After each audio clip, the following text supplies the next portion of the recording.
Hello दोस्तों। आज से हम एक नया टॉपिक शुरू कर रहे हैं कि आज क्या है। हमें ये जानना है कि हमारे इतिहास में आज के दिन क्या हुआ था कि जो हम याद कर सकते हैं, जिससे हमें प्रेरणा मिल सकती है, या कुछ विशेष जो हमें नहीं पता है वो हमें जानना चाहिए। आज के दिन महाराणा प्रताप का जन्मदिन था। महाराणा प्रताप एक बहुत ही शूरवीर प्रतापी राजपूत थे, क्षत्रिय थे, जिन्होंने मुगलों के साथ बहुत समय तक लोहा लिया और उनको हमारे देश में और मेवाड़ में प्रवेश नहीं करने दिया और वहाँ की सभ्यता और संस्कृति की रक्षा की, वहाँ के लोगों की रक्षा की। महाराणा प्रताप के जन्म स्थान के प्रश्न पर दो धारणाएं हैं। पहली, महाराणा प्रताप का जन्म कुंभलगढ़ में हुआ था, क्योंकि महाराणा उदय सिंह और जयवंताबाई का विवाह कुंभलगढ़ महल में हुआ था। महाराणा उदय सिंह और जयवंताबाई महाराणा प्रताप के माता पिता थे। महाराणा उदय सिंह ने 4 शादियां की थी। उनकी पहली पत्नी का नाम जयवंताबाई था, दूसरी पत्नी का नाम धीरबाई था, तीसरी पत्नी का नाम रानी भटियाबड़ी था, जिसको रानी भटियाणी भी कहा जाता था, और चौथी पत्नी का नाम वीरबाई था। उनकी पहली पत्नी से महाराणा प्रताप का जन्म हुआ था। दूसरी पत्नी से शक्ति सिंह का जन्म हुआ था। रानी भटियाणी का पुत्र का नाम महाराणा जयमाल या जगमाल था, कुंवर जगमाल था। तो ऐसे उनकी 3 पुत्रों के बारे में मुझे जानकारी है। दूसरी धारणा यह है कि उनका जन्म पाली के राजमहलों में हुआ था, जो उनका नैनीहाल है, क्योंकि उस समय राणा उदय सिंह युद्ध और में बिजी थे, तो वहाँ की जो स्थिति थी वो असुरक्षा के घेरे में थी, इसलिए कुंभलगढ़ किसी भी तरह से सुरक्षित नहीं था। इसलिए जयवंताबाई को पाली भेजा गया।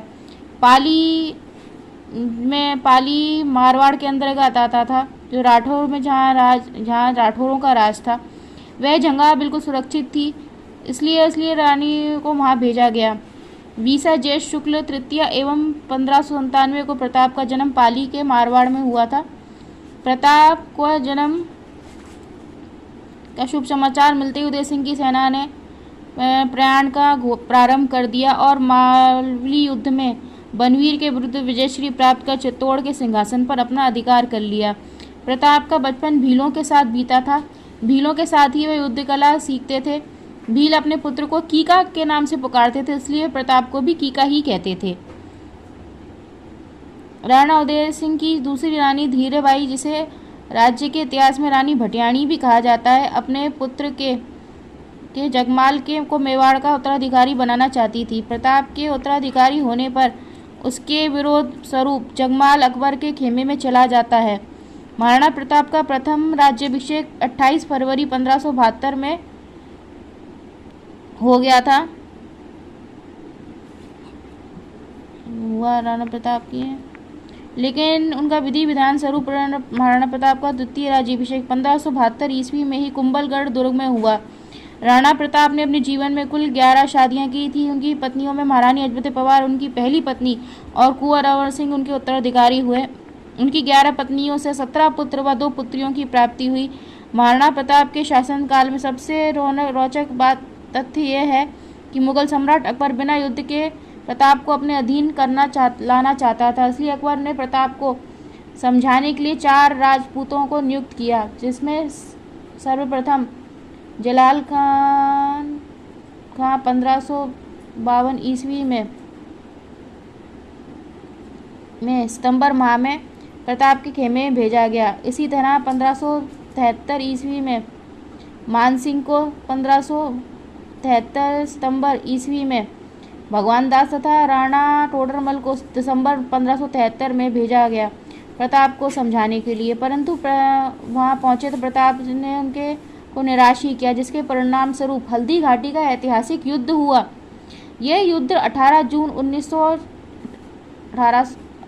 1856 ईस्वी में मेवाड़ तथा मुगलों के मध्य हुआ। इस युद्ध में मेवाड़ की सेना का नेतृत्व महाराणा प्रताप ने किया था। इसमें भील सेना के सरदार पान खां के ठाकुर राणा पूंजा सोलंकी थे। इस युद्ध में महाराणा प्रताप की तरफ से लड़ने वाले एकमात्र मुस्लिम सरदार थे हकीम खां सूरी। इनको तोप चलाने का बहुत अच्छा अनुभव था। लड़ाई का स्थल राजस्थान के गोगुंदा के पास हल्दी घाटी में एक सकरा पर्वतीय दर्रा था, पहाड़ी दर्रा था। महाराणा प्रताप ने लगभग 3000 घुड़सवारों और 400 भील धनुधारियों के बल को मैदान में उतारा।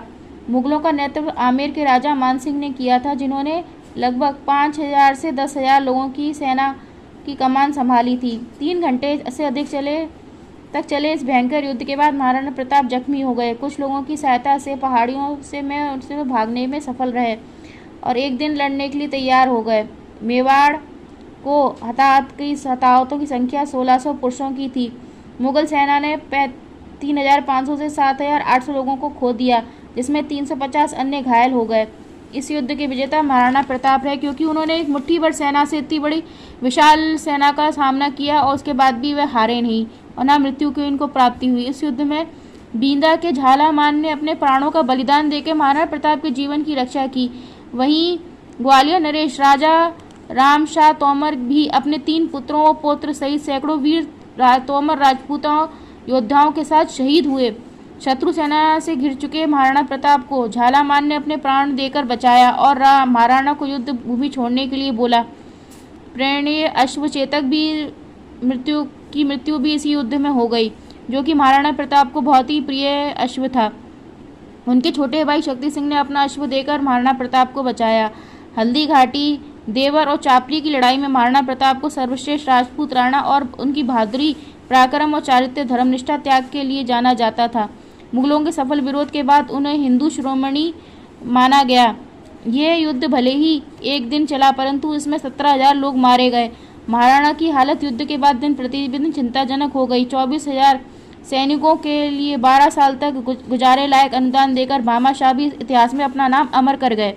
जब वे जंगल से लौटे तो उन्होंने अपनी लड़ाई को जारी रखा और छापा मार रणनीति का सहारा लिया। इस तरह अकबर के विरुद्ध लड़ते लड़ते कई साल बीत गए। किंवदंती के अनुसार प्रताप को वो सबसे कठिन समय था जब गोलियां सहित पर भाग गई और उदयपुर के पास सावर की गहरी जाता खानों के माध्यम से राजपूत महिलाओं बच्चों को अपहरण कर लिया। बाद में प्रताप ने अपने स्थान को मेवाड़ के दक्षिण पूर्व भाग चावड़ में स्थानांतरित कर लिया। मुगलों की सेना उन्हें खोज रही थी तो सभी निर्वासित जंगलों में वर्षों रहे। जंगली जामुन खाते, शिकार करते, मछली पकड़ते। एक समय तो ऐसा आ गया कि महाराणा प्रताप को घास के बीज से बनी चपाती खाने का समय भी देखना पड़ा। राजस्थान के इतिहास 1582 ईस्वी में दिवेर का युद्ध एक महत्वपूर्ण युद्ध माना गया, क्योंकि इस युद्ध में महाराणा प्रताप के खोए राज्यों की पुनः प्राप्ति हुई। जब अकबर ने कुंभलगढ़, देवगढ़ एवं मदारिया स्थानों पर कब्जा कर लिया तो वहां की चौकियों से संबंध बनाए रखने के लिए दिवेर स्थान का चयन एक रक्षा स्थल के रूप में किया। यहाँ बड़ी संख्या में घुड़सवारों, हाथियों का दल रखा गया। इनकी चौकियों के लिए रसद भिजवाने का भी ये सुगम स्थान था। इस संबंध में महाराणा ने गुजरात और मालवा की ओर अपने सेना भेजी और मुगल अधिकार क्षेत्र में छापे मारना शुरू कर दिया। इसी दौरान जब शाहबाज खान निराश होकर लौट गए तो महाराणा ने कुंभलगढ़, मदारिया और के मुगली थानों पर अपना अधिकार स्थापित कर लिया। इन दोनों स्थानों पर महाराणा का अधिकार होने पर दिवेर पर कब्जा करने की योजना मान सकते हैं।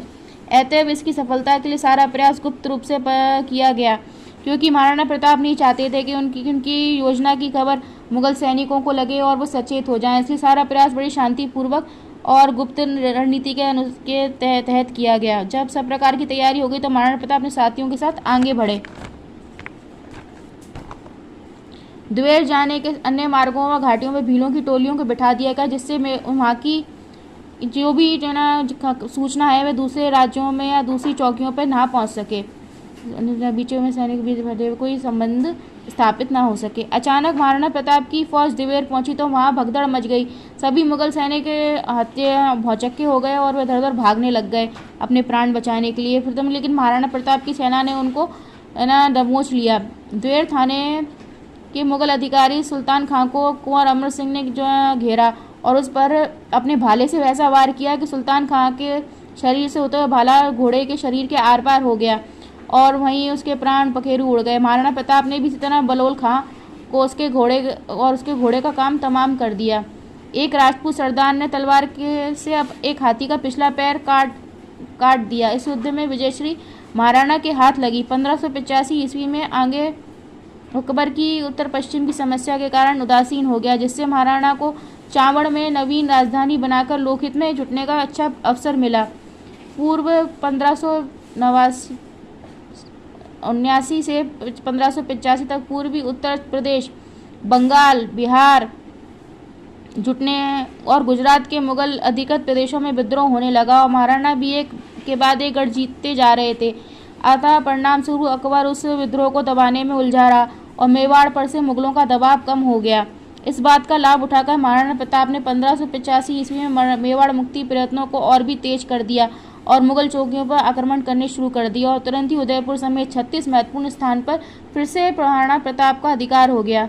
अगर गौरतलब किया जाए तो महाराणा प्रताप के जितने भी राज्य और गढ़ पहले थे, उतने ही गढ़ वो 11 वर्ष की कठिन समस्या रणनीति और उसके बाद भी उनके पास वापस लौटे आए। तो महाराणा अगर अकबर ने के कितने प्रयासों के बाद भी उसके हाथ के कहें 11 वर्षों के कुछ भी हाथ नहीं लगा और वह निराश ही हो गया। और में ये कहा जा सकता है कि 1585 ईस्वी में मेवाड़ पर लगा हुआ अकबर नाम का ग्रहण हमेशा के लिए वहाँ से हट गया। उसके बाद महाराणा प्रताप उनके राज्य की सुख सुविधाओं में जुड़ गए, परंतु दुर्भाग्य यह है कि इसके 11 वर्ष के बाद ही 19 जनवरी 1597 ईस्वी में नई राजधानी चावंड में उनकी मृत्यु हो गई। कहा जाता है कि महाराणा प्रताप एक युद्ध में कुछ घायल हो गए थे, जिसमें उनके शरीर में कुछ आंतरिक घाव हो गए थे, जिसके कारण उन्हें भर पाना बहुत मुश्किल था और वे बीमार रहने लगे थे और इन्हीं घावों और बीमारी के चलते उनकी मृत्यु हुई थी। उनकी मृत्यु के बाद महाराणा अमर सिंह को वहाँ का नया राणा घोषित किया गया और उन्होंने राजगद्दी का कार्यभार संभाला। इतिहास में बताया जाता है कि महाराणा प्रताप के डर से अकबर इतना डर गया था कि वह अपनी राजधानी को लाहौर ले गया था, है ना, आगरा से उठाकर। और जब उनकी मृत्यु हो गई और वह स्वर सुधार गए तो उसके बाद में वह वहाँ से अपनी राजधानी को पुनः आगरा ले आया था। ये थे हमारे महाराणा प्रताप, जो उनकी जीवन की शूर गाथा सुनाने का मैंने आज प्रयास किया। थोड़ी मुझे असुविधा हो रही थी, थोड़ा अटक भी रही थी, मैं थोड़ी सी हिचकिचा भी रही थी, लेकिन फिर भी मैंने प्रयास किया कि आपको उनके जीवन से थोड़ा सा रूबरू कराऊं। हमारे बुक्स में, किताबों में आपको सभी जगह मुगलों के बारे में पढ़ने को मिलता है, मुगल शासकों के बारे में पढ़ने को मिलता है, जो कि हमारे अंग्रेज़ों के बारे में पढ़ने मिलता है। लेकिन जो हमारे देश के वीर शूरवीर हैं, जिनके बारे में हमें जानना चाहिए कि उनका जीवन कैसे गुजरा, उनके विषय में हम लोगों को जानकारी मिलनी चाहिए, उनके विषय में कोई नहीं बताता, कोई इस विषय में बात नहीं करता है। ना ही हमारे पाठ्य पुस्तकों में हमारी जनरेशन को ये बताया जाता है कि भाई उनके सामने हमारे वीरों ने कितने त्याग और बलिदान दिए ताकि विदेशी यहाँ पे आकर वास ना कर सकें। और आज कुछ लोग हैं जो पश्चिमी सभ्यता को बहुत ज़्यादा बढ़ावा दे रहे हैं। हमारी जनरेशन जो पश्चिमी सभ्यता को बहुत ज़्यादा विकसित कर रही है, हमारे देश की संस्कृति, हमारे मूल्य, हमारी सभ्यता, इन सब का ह्रास हो रहा है। Extra marital affair, single relationship, समलैंगिक रिलेशनशिप, इन सब को डिवोर्स, इन सब को बहुत ज़्यादा मान्यता मिल रही है। हमारी संस्कृति, हमारी सभ्यता के जो पश्चिम हैं वो खोते जा रहे हैं, जिनको हम विदेशी तो अपना रहे हैं, लेकिन हम उनका त्याग कर विदेशियों की संस्कृति को अपनाने में ज़्यादा लगे हुए हैं। उसमें हमें ज़्यादा स्वाधीनता लगती है, जो कि ठीक नहीं है। आप मेरे विचारों से कितना सहमत हैं? आपको मेरा आज का ये टॉपिक कैसा लगा? क्या आप चाहते हैं कि मैं रोज़ आपसे इसी तरह किसी न किसी विषय पर बातचीत करूं? तो कृपया मुझे ज़रूर बताएं कमेंट सेक्शन में। और अगर आपको वीडियो पसंद आए तो प्लीज़ लाइक शेयर कर चैनल को सब्सक्राइब करना ना भूलें। बहुत बहुत धन्यवाद आपका।